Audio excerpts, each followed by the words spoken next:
नमस्कार जय जगन्नाथ। आसतु जानिबा आज एक पुराण संबंधी एक कथा। पुराण काल अधर्म और पाप बढ़िला जेतेबेले राजा माने लोकों को शोषण करुथिले एवं धर्म कमी कमी जाउथिला और अन्याय मध्य सबुठारु सबुआड़े व्यापीगला। धरित्री माता यही अन्याय सही पारुनथिले। से गाई रूप धारण करी देवता मानक पाखक गले और कांदी कांदी कहले, मु पापर भार बोही पारुनी, मते रक्षा करंतु। देवता माने तांको नहीं ब्रह्मा का पाखक गले। ब्रह्मा ध्यान रे लीन होई परमेश्वर को प्रार्थना कले। तापरे समस्ते भगवान विष्णु को शरण पशिले। श्री विष्णु कहले, धर्म को स्थापना करने मु पृथ्वी अवतार ग्रहण करी। से समय देवता माने मध्य मनुष्य रूप में पृथ्वी जन्म नेबाकू लागिले, जहा द्वारा धर्म पुनर्स्थापित होइबो। कहुए जे यही देवीय योजना पर धर्मर स्थापना पाई भगवानकर अवतार हेबार पथ प्रस्तुत हैला। कली युगर आरंभ और धर्मर क्षय जेतेबेले हैला, एठारे आचार्यकर उपदेश जे ए वर्ष सृष्टिर समय चक्र 4 युगरे विभक्त है। सत्य युग, त्रेतया युग, द्वापर युग और कली युग। यही 4 युग मनुष्यर धर्म चेतना नीति और आध्यात्मिक शक्तिर क्रमश और अवनति को प्रकाश करिथाए। सत्य युगरे धर्म 4 पादरे दंडायमान थिला। सत्य, दया, तपस्या और दान। से समय मनुष्य सत्यपरायण, शांत और दिव्य चेतना रे लीन थिले। त्रेतया युगरे धर्म गोटे पाद कमिगला। मनुष्यर कामना और अहंकार देखा देबा आरंभ कला। द्वापर युगरे धर्म 2 पाद रहीगला। सत्य और दया क्षीण हैला। विवाद और अन्याय बढ़िबाकू लागिला। एबे कली युगरे धर्म मात्र गोटे पादरे दंडायमान अछि। यार अर्थ धर्म अत्यंत दुर्बल और अस्थिर होई पड़िछि। कलियुग आरंभ हेबा सहित मनुष्यर आयु मध्य कमिगला। पुरातन युगरे लोक सप्ताति जीवंत थिले, किंतु कलियुगरे आयु क्षीण होई शारीरिक शक्ति और सहनशीलता मध्य कमिबाकू लागिला। शरीर दुर्बल हेबा सहित मन मध्य अशांत होउछि। मनुष्य छोट छोट कष्टरे मध्य भांगी पड़ुछि। एही युगरे आउ एक चिन्ह हेउछि सत्यर अभाव। सत्य कहिबा लोक कमी जाउछन्ति। मिथ्या को चतुरता और बुद्धिमत्ता बोली मना जाउछि। लोके निज स्वार्थ पाई मिथ्या कहिबाकू लज्जा मध्य बोध करुनाहांति। विश्वास भंग हेबारु संपर्क गुड़िक दुर्बल हेबाकू पड़ुछि।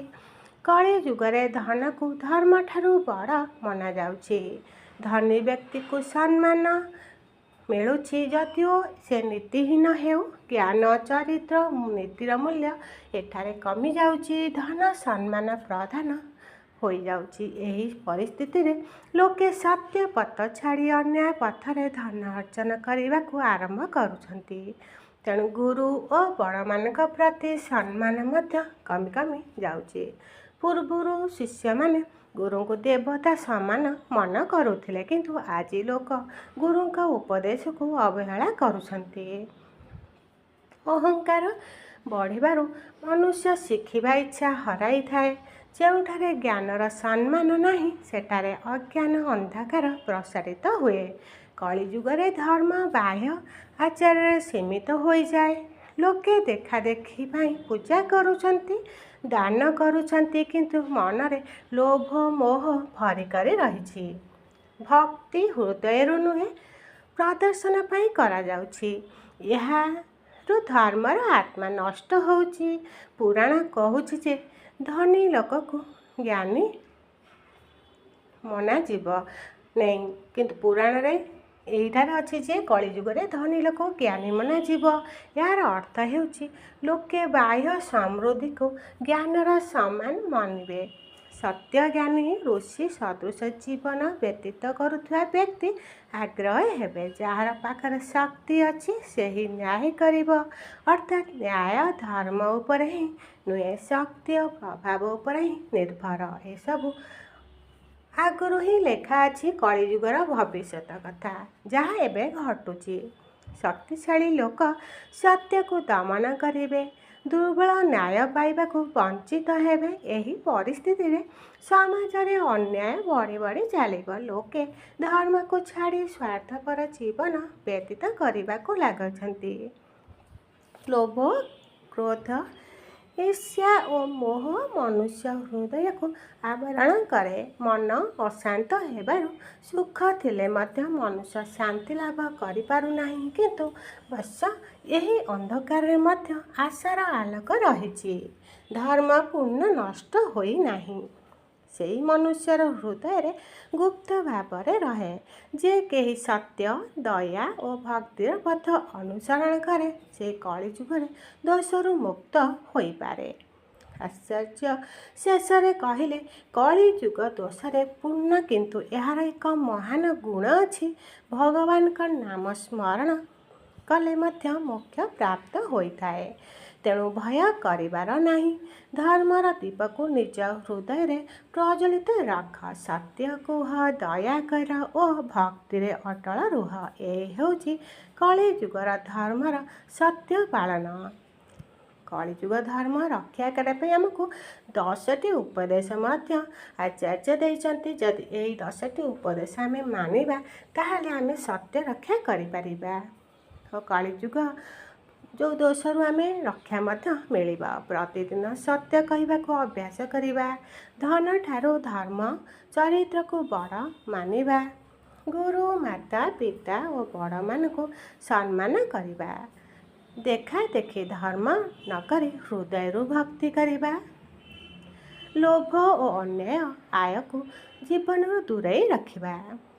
ଅହଙ୍କାର କମାଇ ନମ୍ରତାକୁ ଅଙ୍ଗୀକାର କରିବା।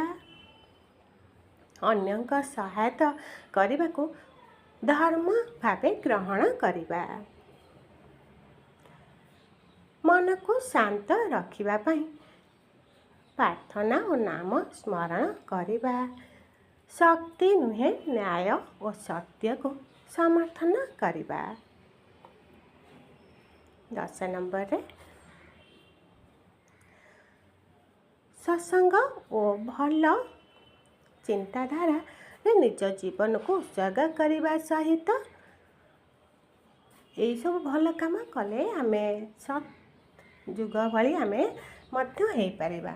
ନମସ୍କାର, ଜୟ ଜଗନ୍ନାଥ। ଯଦି ଏହି ଉପଦେଶ, ଏହି କଳିଯୁଗର ଭବିଷ୍ୟ କଥା ଯଦି ଆପଣଙ୍କୁ ଭଲ ଲାଗିଥିବ, ଦୟାକରି ଭିଡ଼ିଓଟିକୁ ଲାଇକ୍, ସେୟାର କରିବେ ଏବଂ ଚ୍ୟାନେଲକୁ ସବସ୍କ୍ରାଇବ୍ କରିବେ। ନମସ୍କାର, ଜୟ ଜଗନ୍ନାଥ।